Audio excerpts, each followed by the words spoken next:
یو سړی و هغه په یو کور کې په یو ښځه مین و. اوس خو مینتوب عام شوی دی، بس په بازارونو کوڅو ته راووتو او پخوا به ډېر شاز و نادر و.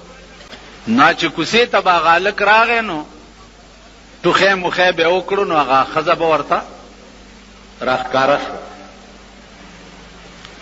د کور سړي پې پوه شو، چې پوه شو پې نو ده ته یې وویل چې که دلته دې بیا ټوخی کړی نو 10 ډزه به دې ولو.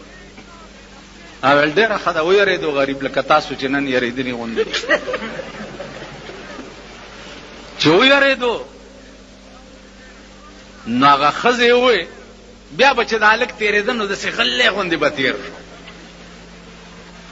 هغه ښځې یې وویل چې د زورورو د زور اوبه شي، نن مې اشنا په کوڅه غلی تېرېده نه.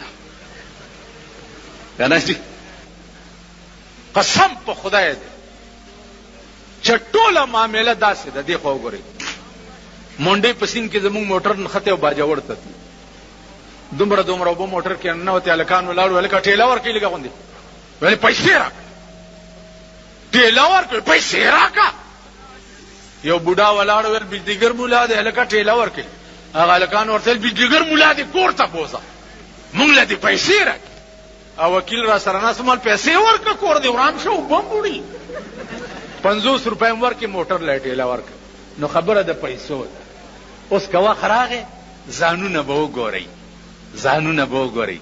په شنو چایو به م پرتوګ ایستی ګډېږئ، په تورو چایو به ګډېږئ. او کله چا در باندې روټۍ وخوړه نو سیی به بیا ورپسې ښځې به هم راوباسئ. شناختي کارډونه یې ښځو له پیدا کړي، یو ښځه لس